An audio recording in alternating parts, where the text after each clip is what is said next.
Guys, for today's video guys ay nagsasangag po ako ng mais na bigas. Ayan, umuusok-usok na siya. Hindi ko lang naumpisahan nung kanina guys. Medyo na to, nasa kalagitnaan na ako ng aking pagsasangag. Konti lang muna yung aking nilagay para mabilis siya maluto or masunog. Umuusok-usok na yung ating mais. Pagkatapos, nandito po ako sa aming labas guys, kasi pag nasa loob ako ng aming bahay, baka akalain ng kapitbahay namin may sunog guys.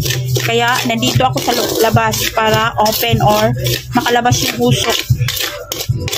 Ayan na, nanghiram lang ako ng ulingan. Gumamit ako ng uling guys, kasi pag gagamitan natin ito ng gasol, ang mahal ng gasol ngayon, maubos kaagad yung ating gasol, wala pa tayong pambili. Tsaka muna tayo sa uling. Yung uling na ginamit ko, yung ginagamit naming uling sa pag-iihaw. Marami kami sira, kaya binaba ko dito sa bahay yung iba naming uling. At yun ang ginagamit kong panggatong dito sa aking pagsasangag.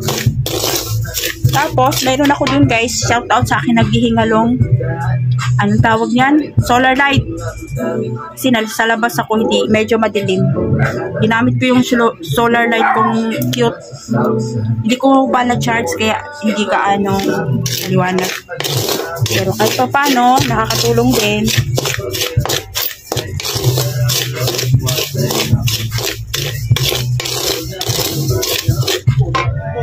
Tapos, habang ako po ay nagsasangag sa labas ng aming bahay guys, si Mr. po ay busy nagkakabit ng aming Pasko. Ng aming decoration pang Christmas. Ayan, kahit pa paano, mararamdaman natin yung Pasko. Ayan guys, si Mr. yung masipag. Nagkabit din siya ng wallpaper, kaso kulang kami. Ayan, nagkulang oh. Bukas na yan kasi in-order ko pa sa online yung isang niyan, yung dugtong, nagkulang, nag-short. Tapos ayan yung gawa ni Mr. Wow, ganda naman yan. Kahit ang liit ng bahay, basta may ganyan, feel na feel mo na yung Christmas. Ayan lang, busy si Mr. Tapos ako po ay nandito sa labas. May music kasi, hindi ko alam, baka makapiright ako. Naamoy ko na yung sunog ng aking mais na bigas. Ayan si Mr. Busy. Tapos parang nag-expired na yung aking dito. Ayan o. Yung aking cute na solar light. Guys, ito na po yung aking gagawing kape. Ito na yung ating tura ng mais na sinangag ko kanina. Papunta na yan. Malapit na yan. Pero konti pa po. Kulang pa yan siya. Mag-bis ko lang.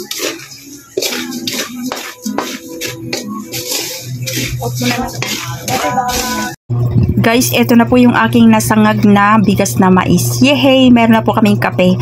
Napakamahal po kasi ngayon ng stick na coffee guys. Kaya yan ang ginawa namin, diskarte namin. Nagsangag kami ng bigas na mais.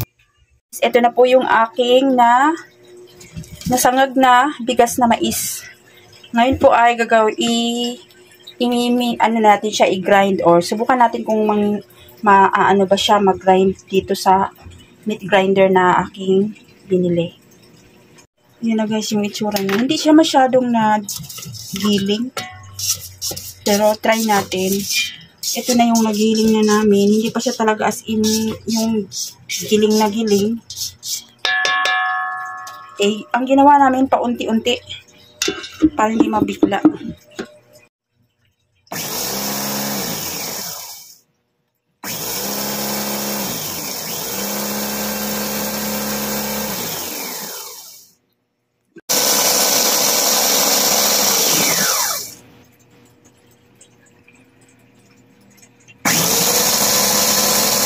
Sige na.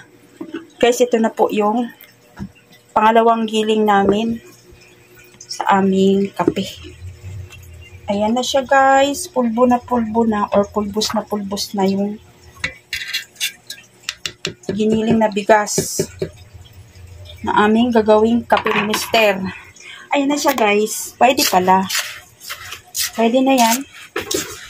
Tapos, ito na yung aming gagawing kape ni Mr. Healthy pa siya.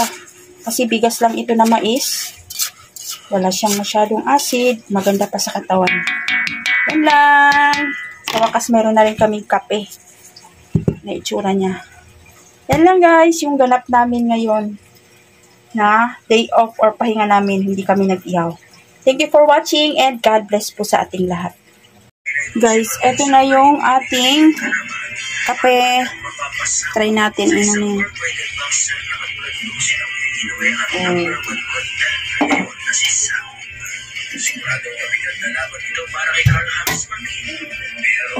yan na siya guys, yung ating ginawang kape na bigas na mais.